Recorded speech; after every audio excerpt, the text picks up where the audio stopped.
जय श्री राधे गोविंद। हमारी किशोरी जी हम सब पर अपनी कृपा बनाए रखे। आज हम इस वीडियो में ज्येष्ठ मास महात्म्य अध्याय 10 सुनेंगे। इससे पिछले वीडियो में हमने अध्याय 9 सुना था। अगर आपने वो अध्याय नहीं सुना तो उसे भी जरूर सुने। और आज हम इस अध्याय 10 में दशमी दशहरा महात्म्य वर्णन। तो सबसे पहले हम सर्वप्रथम भगवान श्री गणपति जी, अपने ईष्ट देव और अपने श्री सद्गुरु देव भगवान के श्री चरणों में वंदन करते हैं और आज का अध्याय शुरू करते हैं। आप सब इस अध्याय को पूर्ण श्रद्धा भाव, भक्ति भाव और प्रेम से जरूर सुनिए। स्कंद जी कहने लगे कि हे ऋषियों, ज्येष्ठ मास के आने पर भगवान विष्णु के मंदिर में जाकर दशहरा व्रत करना चाहिए और एकम से लेकर दशमी तक भागीरथी के जल में स्नान करना चाहिए। ऋषि कहने लगे कि हे स्कंद जी, इस व्रत का दशहरा नाम क्यों हुआ और एकम तिथि में स्नान क्यों करना चाहिए, ये सब बात आप हमको विस्तार पूर्वक समझा कर कहिए। स्कंद जी कहने लगे कि हे ऋषियों, ज्येष्ठ मास शुक्ल पक्ष दशमी तिथि बुधवार, हस्त नक्षत्र गरकर्ण, आनंद योग, व्यतिपात योग, कन्या राशि के चंद्रमा और वृष राशि के सूर्योदय होने पर स्नान, दान, पूजन आदि करने से मनुष्य सब पापों से मुक्त हो जाता है और इस लोक में अनेक प्रकार के भोगों को भोगकर अंत समय में विष्णु लोक को प्राप्त होता है।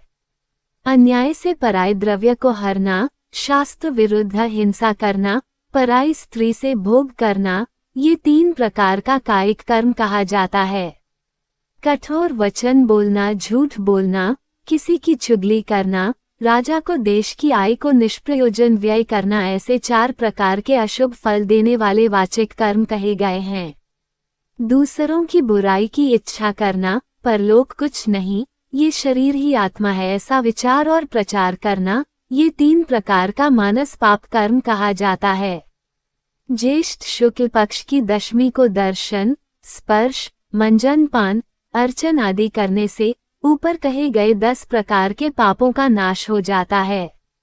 इसलिए पूर्वदर्शी मुनियों ने इसका नाम दशहरा रखा है। ज्येष्ठ शुक्ला दशमी के दिन स्नान मात्र करने से 10 जन्मों के अर्जित पापों का नाश हो जाता है, इसलिए भी इसका नाम दशहरा हुआ।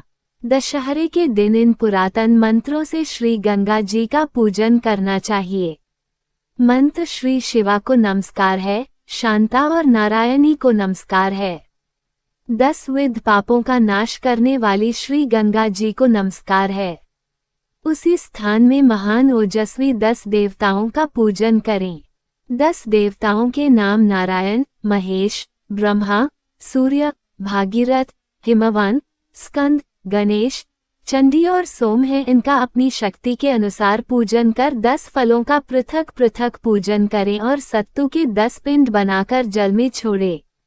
10 पसर तिल 10 ब्राह्मणों को देकर गंगाए सर्वरूपण्ये नमः इस मंत्र से पूजन करे तथा अपनी शक्ति के अनुसार गुड़ के 10 पिंड देवे। यथाशक्ति स्वर्ण के मत्स्य, कच्छप, मंडूक, शिशुमार आदि बनाकर चांदी का या किसी दूसरी धातु या पिसान का बनाकर उनका पूजन करके जल में छोड़ दें। उसके पश्चात 10 सेर तिल, धान्य और जौ ब्राह्मण को देवे और 10 गौओं का दान ब्राह्मणों को देवे। इस प्रकार कंजूसी न करता हुआ पूजन और दान करें। पकवान तथा पायस का भोजन ब्राह्मणों को करावे तो 10 जन्मों के अर्जित पापों से मुक्त हो जाते हैं, इसमें कोई संशय नहीं है। ज्येष्ठ मास के शुक्ल पक्ष को एकम तिथि से लेकर दशमी पर्यंत तिथियों में दशाश्वमेध तीर्थ में स्नान करने से समस्त पापों से छूट जाते हैं। ज्येष्ठ शुक्ल के एकम से लेकर समस्त जन्म के पापों को नष्ट करने वाली दशमी तिथि पर्यंत सभी तिथियों से क्रम से स्नान करने वाला मनुष्यों में श्रेष्ठ होता है और दशहरे के दिन दशाश्वमेघेश्वर के लिंग का दर्शन करने से 10 जन्म के अर्जित पापों का नाश होता है, इसमें संशय नहीं है। और दशयोगा नाम इसकी प्रसिद्धि है। दशमी के दिन तो 10 योगों का संबंध हो अथवा न हो, अकेले ज्येष्ठ मास ही सर्वश्रेष्ठ है। समस्त योगों से रहित होने पर भी केवल ज्येष्ठ मास ही निश्चित रूप से मनवांछित फल देने वाला होता है। जैसे आकाश में नक्षत्र गणों के साथ चंद्रमा शोभित होता है, वैसे ही योगों का साथ ज्येष्ठ मास शोभित होता है। केवल योगी शोभित नहीं होते, बिना ज्येष्ठ मास के एकत्रित सब योग ही निष्फल होते हैं, इसमें संशय नहीं है। इति श्री ज्येष्ठ मास महात्म्य ज्येष्ठ शुक्ल दशमी दशहरा महात्म्य वर्णन 10 अध्याय संपूर्ण। इसके आगे का वृतांत हम अगले अध्याय में सुनेंगे। आप सब उस अध्याय को भी जरूर सुनिए।